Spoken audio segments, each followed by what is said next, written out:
Topic पढ़ेंगे वो है टॉपिक है गुडविल। इसमें हम लोग गुडविल की मीनिंग एंड उसका वैल्यूएशन को ध्यान से सीखेंगे। तो पहले हम लोग पढ़ते हैं मीनिंग क्या मतलब क्या होता है। इसका मतलब क्या है कि value of the reputation of the firm in respect of the profit expected in the future over and above the normal profit.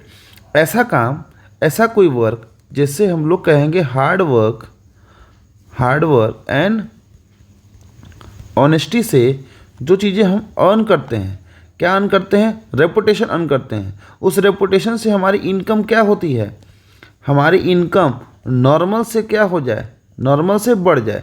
जैसे कोई भी पर्सन हो जो मार्केट में 10 रुपये कमाता हो, उसको मार्केट में रेट ही उस चीज़ की 10 रुपये है, लेकिन उसने अपने रेपुटेशन से, अपने ऑनेस्टी से, एक्सपीरियंस से उसका प्राइस जो है 10 रुपये से 12 रुपये चार्ज कर रहा है।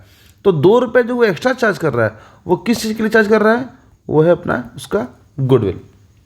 ठीक है, गुडविल क्या है आपका, इंटेंजिबल एसेट्स है। Goodwill can be defined as present value of the firm anticipated excess earning.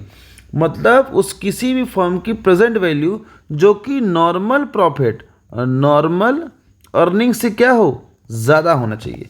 Normal earning से, नॉर्मल प्रॉफिट से जितना ज़्यादा है वो जो अर्न कर रहा है वही क्या है, उसकी गुडविल है।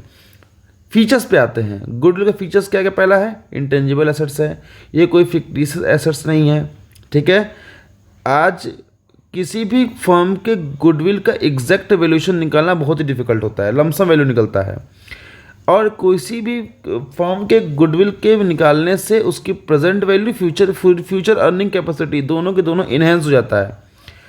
गुडविल से एक सुपर नॉर्मल प्रॉफिट हम अर्न कर सकते हैं नॉर्मल प्रॉफिट के कंपेयर में। इससे हम कस्टमर के ट्रस्ट और फेथ को हम विन कर सकते हैं। साथ ही साथ कॉम्पिटिटर के ऊपर भी हम लोग जीत हासिल कर सकते हैं। अब आते हैं कैसे कौन सी चीज़ें हैं, फैक्टर हैं जो गुडविल को अफेक्ट करते हैं। पहला है nature of the business. Nature of the business में क्या क्या आता है कि ऐसे कोई गुड्स जो कि डेली बेसिस पे अगर उनको सेल किया जाएगा तो प्रॉफिट क्या होगा, ज़्यादा होगा, तो गुडविल भी ज़्यादा होगा। लोकेशन, अगर किसी बिजनेस का लोकेशन अगर मार्केट एरिया में है, पॉश एरिया में जहाँ पॉपुलेशन ज़्यादा होती है, वहाँ उसे गुडविल भी ज़्यादा होती है। अगर कोई मैनेजमेंट इफ़िशिएंट तरीके से काम करेगा तो प्रॉफिट भी क्या हो जाएगा, इंक्रीज़ करेगा, तो गुडविल भी इंक्रीज करेगा। मार्केट का सिचुएशन कैसे चलेगा, मार्केट का सिचुएशन बूम पीरियड है तो वैल्यू भी बढ़ेगा। ठीक है, ये आप लोग पढ़ लेंगे। नेक्स्ट है, लास्ट है, कब कब हमें गुडविल का वैल्यूएशन करना चाहिए। पहला है जब PSR चेंज हो जाए, नया पार्टनर एडमिट हो जाए और पार्टनर का रिटायरमेंट हो, डेथ हो,